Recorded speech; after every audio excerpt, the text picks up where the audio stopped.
So most high achievers think that going all in every single time is pretty much the only way to succeed, especially in health and fitness, whether it's with high intensity workouts or just perfect nutrition or building new habits. But what if that go big or go home mentality, or that mentality of, well, if I can't bring my A game, there's no point in doing it at all. What if that mentality is actually the thing that's holding you back? What if it's the thing, that very mindset, that is actually keeping you stuck? What if consistency and not intensity and perfection is actually the key to a lasting transformation? Meaning a transformation that lasts without strenuous efforts and striving nonstop.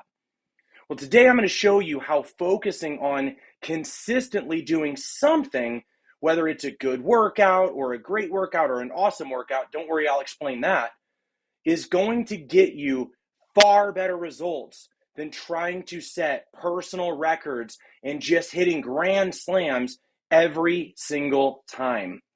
Hey, if you're new, welcome to my channel. If you're coming back, welcome back. My name is Lance. I have helped online busy professionals, entrepreneurs, and leaders achieve permanent fat loss without burnout and to build muscle to keep the metabolism thriving. And I've done this without extreme methods or burnout methods. And since 2005, I have worked with hundreds upon hundreds of high achievers, helping them to get permanent transformations where they aren't focused on nonstop, perfect, healthy food and rigidness and strictness, because those things are only going to lead to what I call a temporary makeover instead of a permanent transformation. So, with that said, here's the truth. The reason that you're stuck isn't that you lack willpower or that you lack drive or discipline. Now, I'm not saying that those things may not play some sort of a role, but the thing is, it really is because you're likely caught in the all or nothing mindset. Now, before you think to yourself, no, not me, trust me, I still get caught in these mindsets, and I have done this for 20 years. That's where accountability and systems come into play. So the thing is that you think if you can't give it your best, that it's not worth doing at all. But most people are doing one of these. They're either going all in with extreme plans and burning out so fast, or they're setting perfection as the standard and then giving up after one or two slips as if they've got to start over. Or lastly, they're trying to make these huge leaps without building a foundation. Guys, these are all things that are setting you up for a temporary makeover. So if that's you and you're interested in a lasting transformation, no more of the gimmicks, no more going on weight loss sprees every January or trying to get lean for the summer because you're embarrassed to go on vacation with your family. Or if you're like me, you're an entrepreneur and you've got to be on camera, or you want to look and feel confident with your customers and clients, this is for you. Stay tuned. Let's go ahead and dive on in. All right, guys, so the very first thing I'm going to go through, there's going to be three solutions I'm going to go through. I'm going to rapid fire through this pretty quickly because I've got a lot that I want to cover with you. So very first thing is, number one, we have to challenge the all or nothing belief. And most people think that if they can't do like the full workout or stick to the perfect diet, they may as well just skip it. Like, oh, I had a bad day, Lance, and I just knew, man, I was raised that if you can't bring your A game, you just don't do it. And so I just decided to skip my workout, but I'll try and get it tomorrow, man. I'll try and get it tomorrow. So the thing is what if we asked instead, instead of doing the, well, I can't do it, so I'm just going to skip it altogether. What if we actually started asking yourself, well, I can't do the full expectation of what I had in mind, but is there a next step down that would suffice and still reach my goal? This takes me out of the all or nothing principles. It takes me out of those standards. And believe me, I'm going to explain exactly how to do this. But instead of asking, did I do everything perfectly? We want to ask, what small win did I secure today? Instead of skipping your workout altogether, we want to ask ourselves, well, if I was aiming for an hour, which I don't recommend necessarily needing to do, is there a smaller version of this that I could allow to keep that habit going? So what small wins can you secure each day is really ultimately what we want to do. The goal is to challenge that perfectionistic mindset and really focus on progress. And I do mean progress, not just maintenance, progress instead of perfection. So, one small practical step that I want to give you is when you're tired, commit to a smaller amount of time. So 5 to 15 minutes. I know it seems like it would be too small to make a difference, but in the beginning, guys, you really need to understand that you're building a foundation, what we call in Joyfully Fit 365, keystone habits. And those keystone habits are what's comprised of what we call a goal system. A goal is one and done. A goal system helps you to reach that goal, maintain that goal, and set new goals that are very close proximity to what you're already used to, okay? So in this scenario here, that small action is going to keep you consistent and it's going to break the perfectionistic trap, which is exactly what we want. It's not about personal records every single time. It really is about keeping up with the commitment and letting it grow over time, just like a financial investment in the stock market would be. You're not going to worry if it dips a little bit. You're not going to worry if it maintains. You're in it for the long haul. And if you start treating your health and fitness this way, especially if you are a Bible believer like myself and you're wanting to live according to his word, you want to do it in a way that allows you to get fit and healthy so that you're living in your full purpose, your full fulfillment. And if I'm teaching you things where it's just like all about, hey, just cut out this, do this MetaFast thing, and it's just 3 shakes, is that really building your house on the metaphorical rock? Or is it really building that house on the sand as the scriptures talk about? Well, I think it's the sand. I'm here to help you to understand how do we build this foundation and this, because again, we want to build this on the rock so that it doesn't slide away. And I believe that 99% of health and fitness programs are there to get a quick result, but not a permanent one. And this is, to me, building that house or that building on sand. And as soon as the waves come, the sand washes out and you're starting back over the next time. Does this make sense, guys? Let me know in the comments below. So step 1 is, again, we've got to challenge the all or nothing belief. And there's a couple different ways to do that by scaling back and challenging the need to be perfect or to do it all the way to the tip top best. Now, here's where it gets really good. We want to apply what we call the good, great, and awesome framework to your habits. This is the beginning stages of your goal system to get you out of the one and done goal, okay? So what is the good, great, and awesome goal system? Well, it's a goal setting framework that really shifts your focus from perfection or outcome obsession to sustainable consistency. Yes, the outcomes are going to happen, but if we're focused all the time on, am I getting the outcome quick enough? It's kind of like looking at the stock market and seeing a slight dip and going, pull it out, honey, we're going under. and you give up and you start freaking out. You make emotional decisions. Now, I teach in my Joyfully Fit program, we don't make decisions on emotional highs, excitement, and we don't make decisions on emotional lows, fear, worry, anxiety, okay? So this alone is going to begin helping to challenge that so that you run your health and fitness the way that you run your business. And that's where real success happens, okay? So having a goal-setting framework that takes you out of perfection, takes you out of constant, am I getting enough out of this, and scale obsessed and all of that stuff, it's going to help. So the good, great, and awesome goal system works because it really allows you to scale your efforts without burning yourself out. So instead of pushing yourself to your maximum every single time and inevitably failing at that, you actually create this scalable system where doing something consistently is always trumping doing everything perfectly. And I promise you, if you look back into my 25 years of fitness, 20 years professionally, I would say probably 60 to 70% of the time I'm doing really good. 20 to 30% of the time I would get what you would call subpar workouts or less than adequate nutrition, dialed in. What does that mean? Well, it means that you don't have to be perfect to get fit and stay fit. You need to execute what we always talk about, the 80-20 rule, the Pareto principle. If around 75 to 80% of the time I'm dialed in and 20% I'm not, I can build that up and get better, and I don't need perfection. And I'll teach you how to do that where well, Lance, where do I allow that room? I feel like every time I allow myself a soda or this or that, I just go off the deep end. I get it. You don't have the system set up. But when you do, you are going to get that relief that you want. So let me dive back in here, though. Otherwise, I'll turn this into a 45-minute lecture. So consistency doesn't mean perfection. It means showing up even when things aren't ideal. And what would be not ideal? Not getting the workout that you intended to get. That's ideal. But when you learn the Joyfully Fit 365 way, what's ideal is getting your good, great, or awesome workout in. In some weeks, guys, you're only going to get your good. But let me explain what this is. As an example, your good goal might be a 15-minute workout when you're short on time. Great is a 20-minute workout when you got a little bit more time or energy. Awesome would be a 25 to 30-minute session when you're at your best and all things are aligned for the week. What that means is that there are some days where you are only going to get that good workout in of 15 minutes or 20 minutes.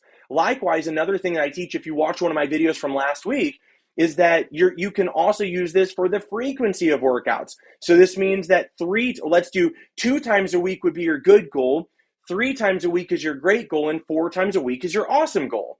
So what this does is it takes you out of, great, well, I can't get 5 workouts like I said, here we go again. I'm frustrated and got to start over. This week sucks. Instead, you go, oh man, it's going to be a busy week. All right, well, do I need to do my good goal for frequency of workouts and only do 3 this week? Or do I need to, maybe I can hit 4, but I need to do 20 to 25 minutes instead of 30? Or do I need to do both? Guys, by undulating and scaling things up or down as needed, you're going to be able to give what you can give that week, but it also prevents you from just going, well, it's a busy week, so I just couldn't get any workout. Sorry. Would you ever have a busy enough week where you go, well, I just couldn't shower, I couldn't brush my teeth? No, not at all, right? Because those things you have stapled into your day because they're too important. Why? You're concerned with the consequences of not following through. You don't want to show up to a client where you've not brushed your teeth, you've got, breathing dragon fire, right? There's a consequence. What if you were to think about the consequences of skipping your workouts and skipping tracking food or skipping, sticking with what you said you wanted to do? Well, chances are you're going to be closer to diabetes. You're going to be closer to less confidence, to not having the romance you want, to not feeling as attractive or as adequate or fulfilled or purposeful, or feeling lethargic and lazy, whatever it might be. That's what's at stake. The same as when you think about not brushing your teeth. So switch that. Instead of skipping it, you want to think of what the consequences are from skipping it altogether. This is the good, great, and awesome goal system. The key here is to scale up gradually, though, proving to yourself that you can absolutely maintain your consistency before you move up to the next level. A lot of times I've had people in the past where they're like, Lance, I did really good, so this week I'm going to do 5 workouts for an hour. I'm excited. And I'm like, hey man, I know that sounds like that's a good idea. And I know your intentions are pure there. But the issue is, you told me in the past that you burn yourself out. And I see this to be one of those old burnout habits sneaking up to get you. So I'm not going to let you do that. You got 3 workouts in consecutively for 2 weeks. Let's get a third week, and then next week we'll bump it up, not to 5, but to 4. You prove to me and yourself you can do that for 3 weeks straight. We'll talk about doing 5.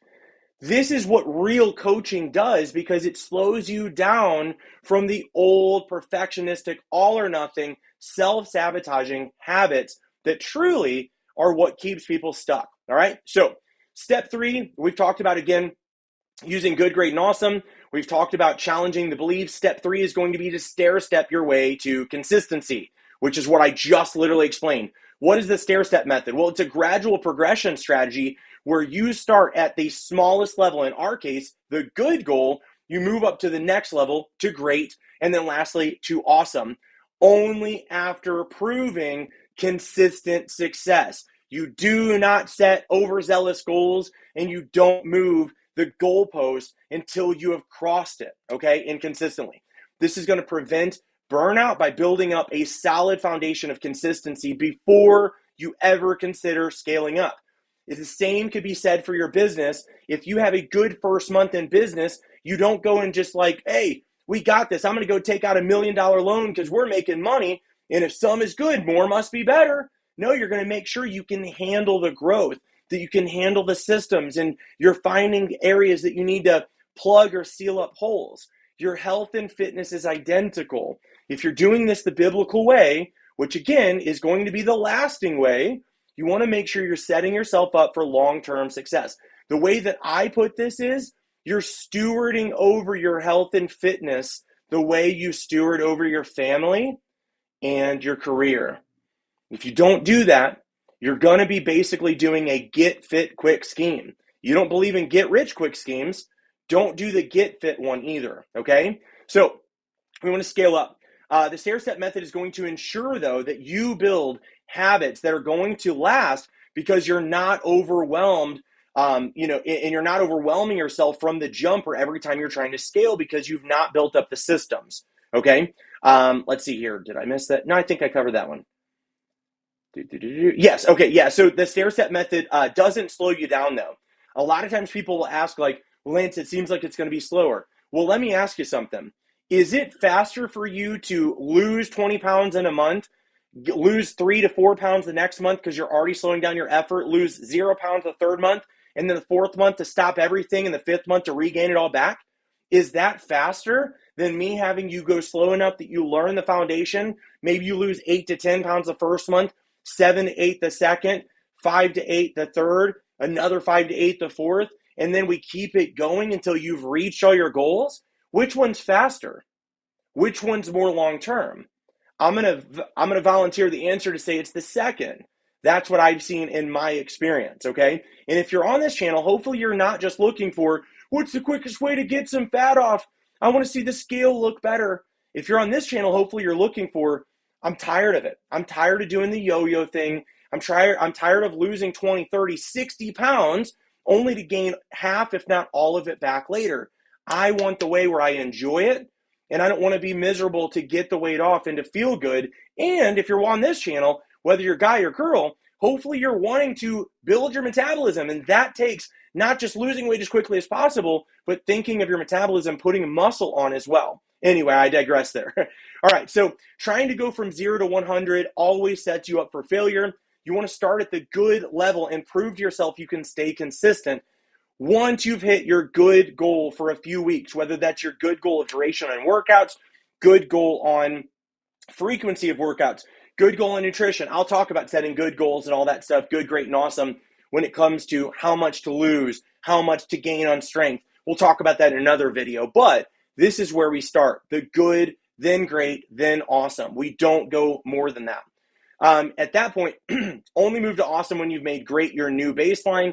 And keep in mind that small wins over time, consistently, consecutively, are what leads to big changes. Consistency is going to build your confidence, and I've seen this so often.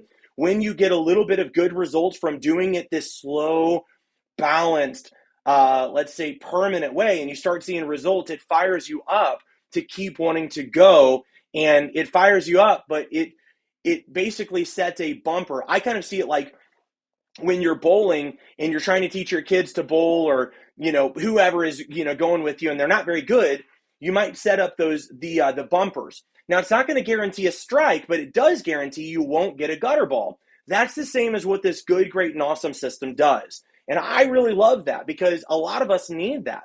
I've needed that in business at times. I've needed that in my fitness and pretty much anything that I start. The reason why I've done things successfully is because I use this system everywhere I go. Okay. Small wins over time, again, lead to big changes. And then lastly is that when you stop chasing perfection, you start celebrating your progress, especially for longevity, you keep going even when life gets tough. The mindset shift from the all or nothing to something is actually better than nothing is also going to free you from failing or feeling like a failure every single time that you're not perfect. So that's everything, guys. If you're tired of quitting just because you can't give it 100% or not showing up because you don't feel like you can give it 100%, it's time to rethink your strategy.